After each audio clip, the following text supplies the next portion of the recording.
the Southern Cross.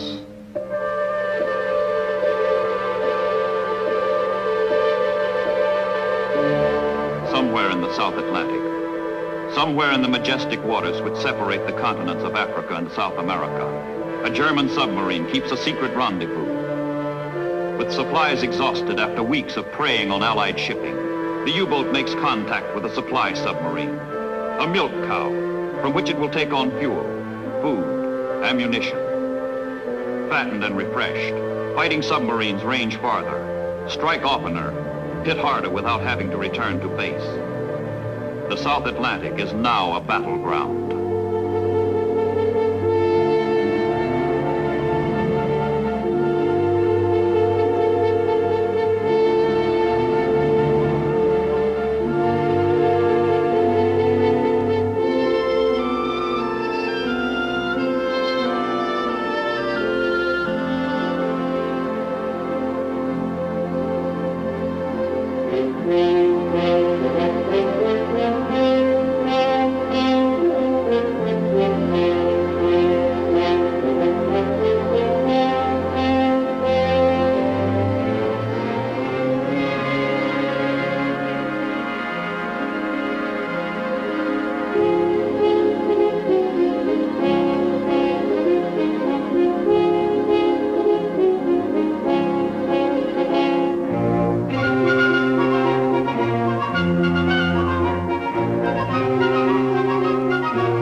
Ready to spread further havoc along the southern sea lanes, the German submarines are not alone.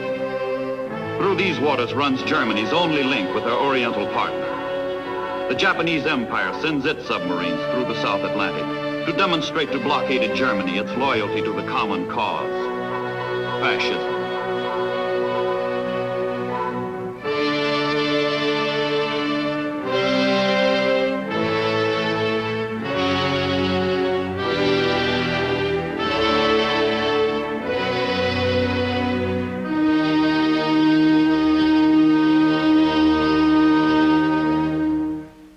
Admiral Karl Dönitz, the chief of submarine warfare, himself extends Germany's warmest welcome to his Axis comrades in arms from the far Pacific. Hitler's Third Reich cordially embraces Hirohito's sailors.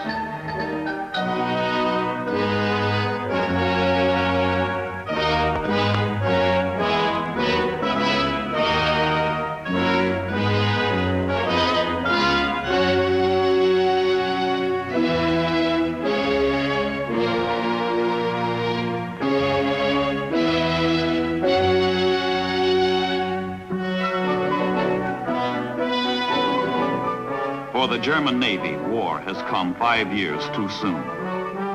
Hitler's admirals have long dreamed of a mighty surface fleet capable of sweeping Great Britain from the seas. But Adolf Hitler, impatient for his war, has not given his admirals time to build the navy for which they hoped. The German surface ships consist only of 2 old battleships, 10 cruisers, and 3 pocket battleships, which are the pride of the fleet. At the outbreak of war, Hitler summons the captain of his finest pocket battleship, the Graf Spee, and orders him to disrupt and destroy enemy merchant shipping by all possible means. The Graf Spee is superbly equipped for her mission. Brilliantly designed, she combines maximum hitting power with the greatest possible speed. With her 33 guns, her 8 torpedo tubes, and a crew eager for blood, she heads for the South Atlantic to carry out her Führer's orders.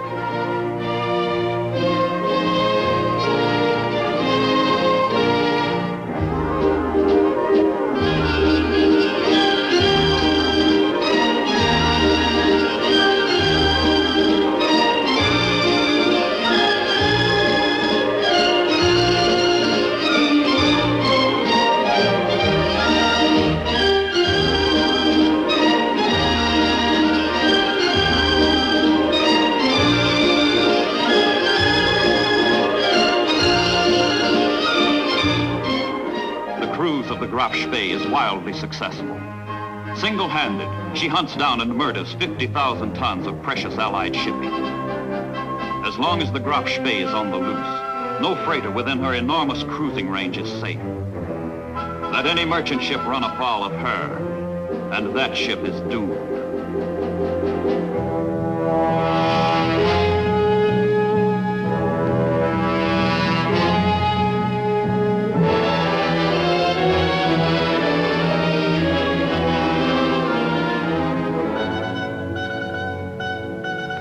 Warning to stop is flashed to the helpless freighter.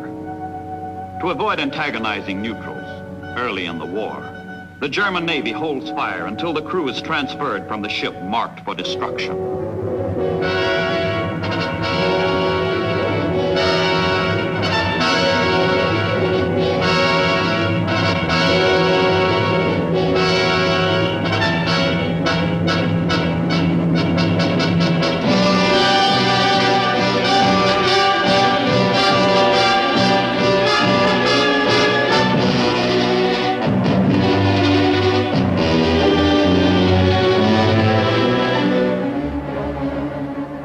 The menace of the Graf Spee overshadows the entire South Atlantic. But the hunter is being hunted. British cruisers, Exeter, Ajax, Achilles, after incessant search, bring the pocket battleship to bay.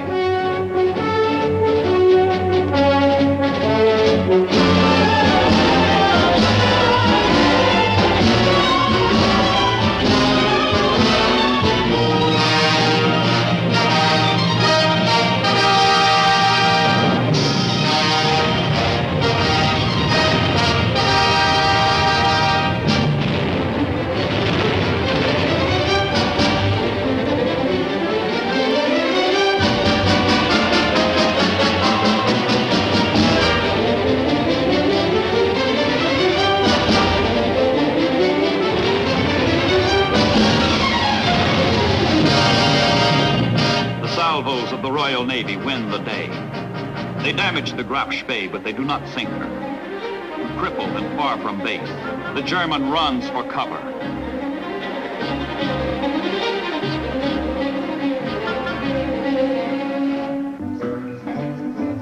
In the port of Montevideo, in neutral Uruguay, the battered Graf Spee finds fleeting refuge. But 2 weeks are needed for repairs, and the international laws of neutrality rule she can remain a mere 72 hours. Night and day, the British cruisers patrol outside the harbor to prevent the Graf Spee's escape.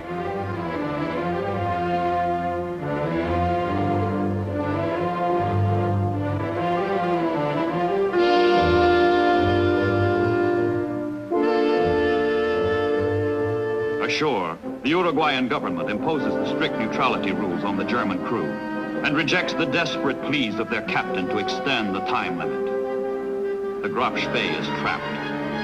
She cannot remain, cannot escape. On Sunday, December 17th, 1939, the end comes. The Queen of the German Navy blows herself up. The Graf Spee commits suicide.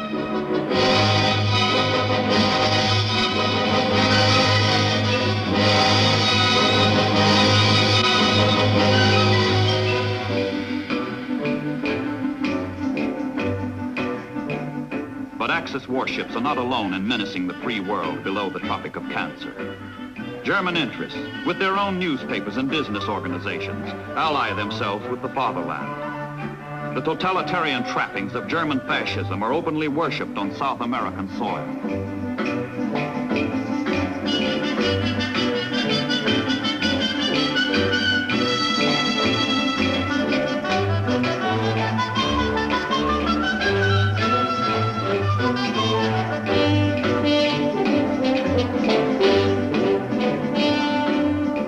Fascism even threatens the Caribbean. At the island of Martinique, important units of the French fleet lie anchored after France surrenders to Germany. The United States must prevent the ruling Vichy sympathizers on the island from transferring these ships to the Germans. The United States Navy exerts pressure to thwart such a move, keeps the warships neutralized.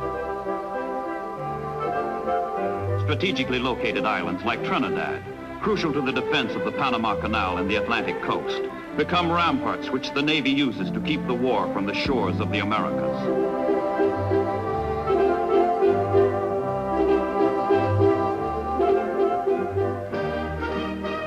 Trinidad's naval operating base begins functioning in August 1941. When the United States enters the war, Trinidad is a keystone in the Southern convoy system and anti-submarine warfare. Under Rear Admiral Hoover, commander of the Caribbean sea frontier, the Navy relentlessly polices southern waters.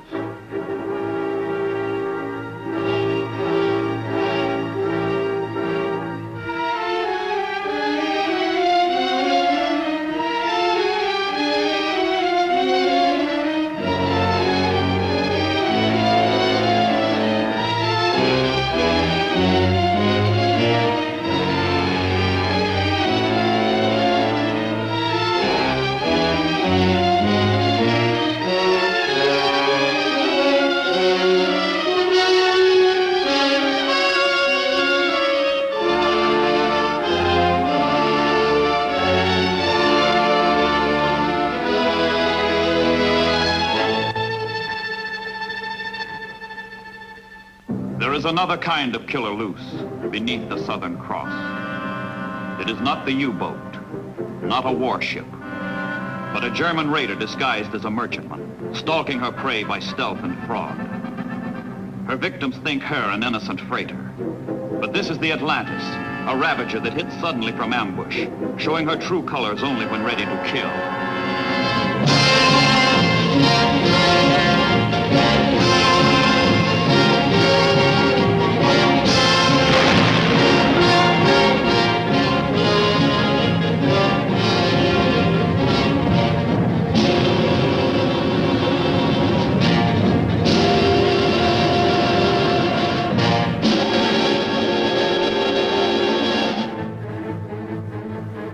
The Atlantis, a masked assassin of the sea, killer in mufti.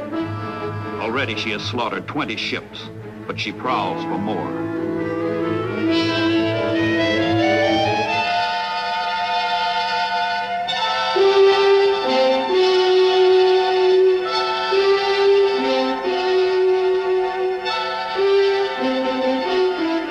A fat prize, this one.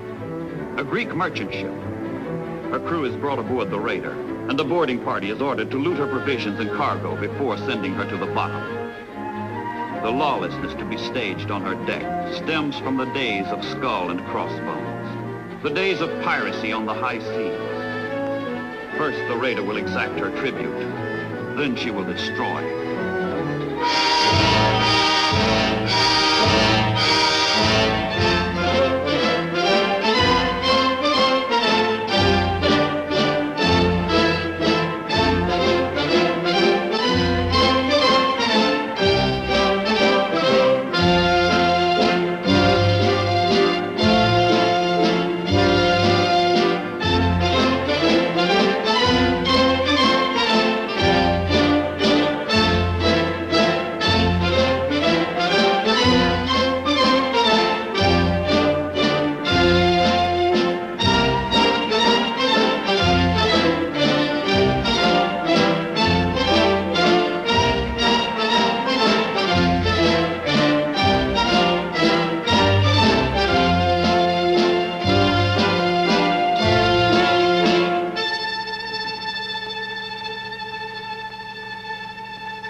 But raiders do not rove the South Atlantic unchallenged.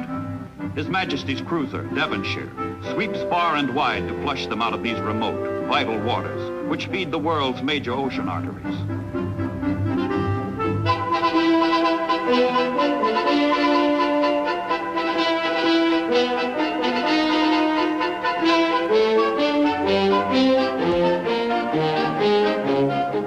observation plane comes the report of an unidentified ship in the area, and the Devonshire changes course and speed to investigate.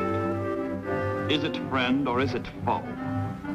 The Devonshire must make sure before opening fire. The unknown ship maneuvers suspiciously, and the cruiser is alerted for action.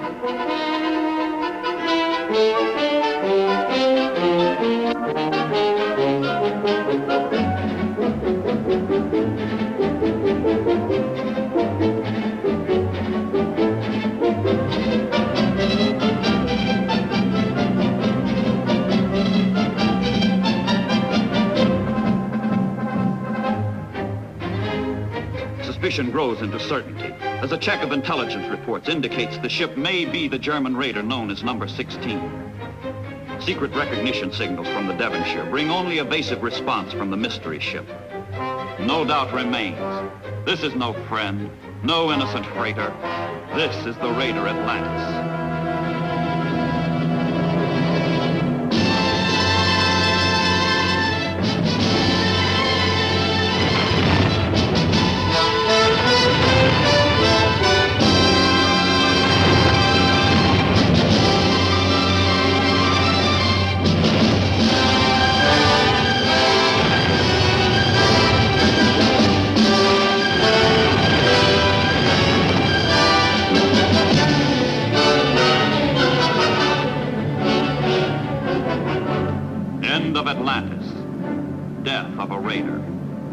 Devonshire cannot stay to rescue survivors. For wherever a German raider is, there also are German submarines.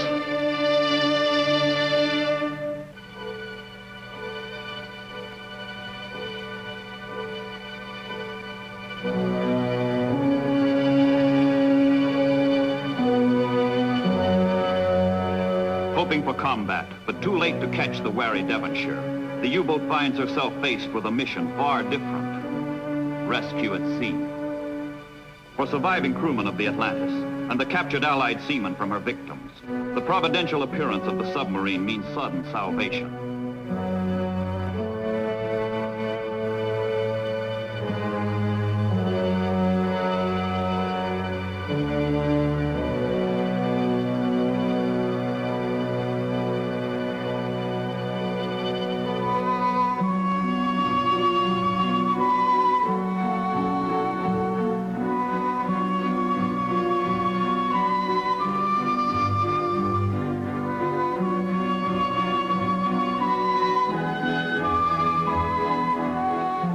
Lifeboats in tow, the submarine heads toward a rendezvous with the supply ship, which will take the survivors ashore.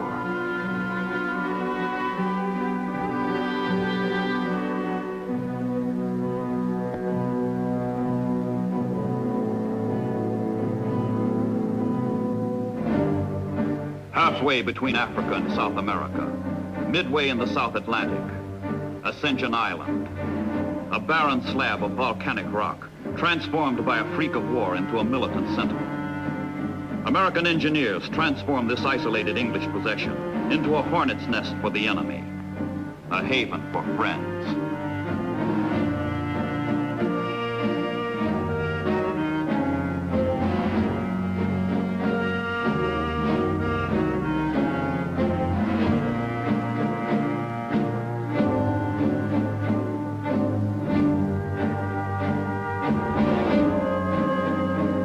Ascension's airfield, short-range American planes pause and refuel on their flights to Africa. And from Ascension, patrol planes wing out in both directions, where the bulge of Africa and the bulge of Brazil squeeze the ocean together into the South Atlantic narrows. Here the hunt for U-boats is pursued in a monotonous, unrelenting manner. Here more submarines are destroyed than in any other comparable stretch of ocean.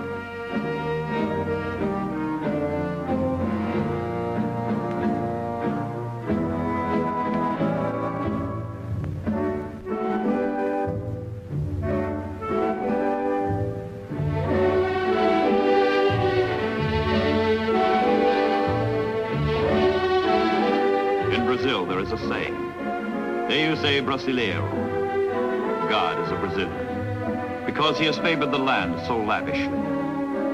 In August of 1942, Brazil joins the Allies in fighting the aggression that imperils the two Americas alike. The navies of Brazil and the United States have long worked together. Under the overall direction of Vice Admiral Jonas Ingram, commander of the United States Fourth Fleet, the resources, bases, manpower, and the training of the two great republics are pooled into one single, splendid cooperative effort.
Together, the Brazilian and United States navies deny the South Atlantic to the Axis. The impact of sea power here is felt afar in the African desert, where 500 Sherman tanks convoyed safely through the Narrows turn the tide of battle at El Alamein. Victory at sea in the South Atlantic means victory across the sea in North Africa.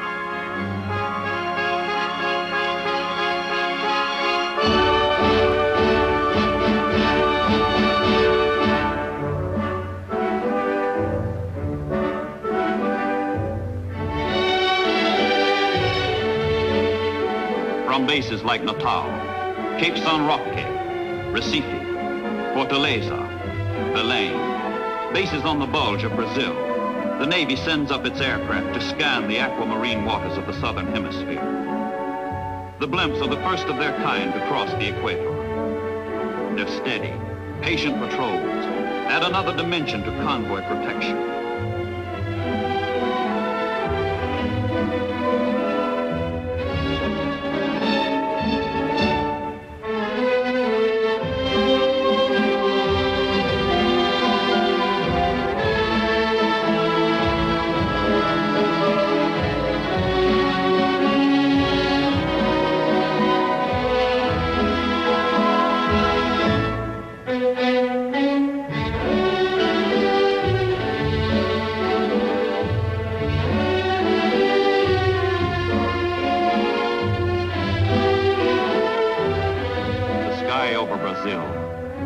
The sea off Brazil, and the earth that is Brazil.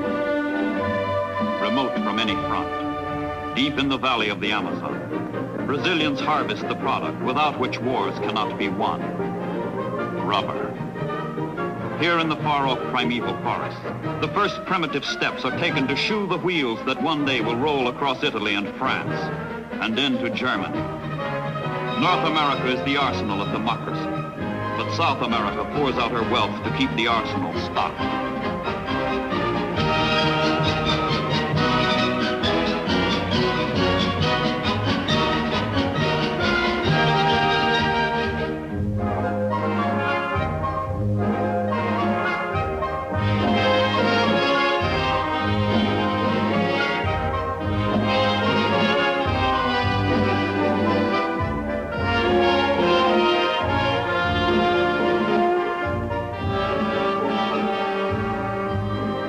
Convoys come through, bearing the wealth of the Southern Hemisphere, refusing to pay 1 cent for tribute, but willing to spend millions for defense. The American republics have swept from the ocean highways of the South Atlantic their common foe. Spread wide across the sea, guarded by the might of nations which can fight side by side because they have learned to live side by side. The ships stream toward their goal, Allied victory.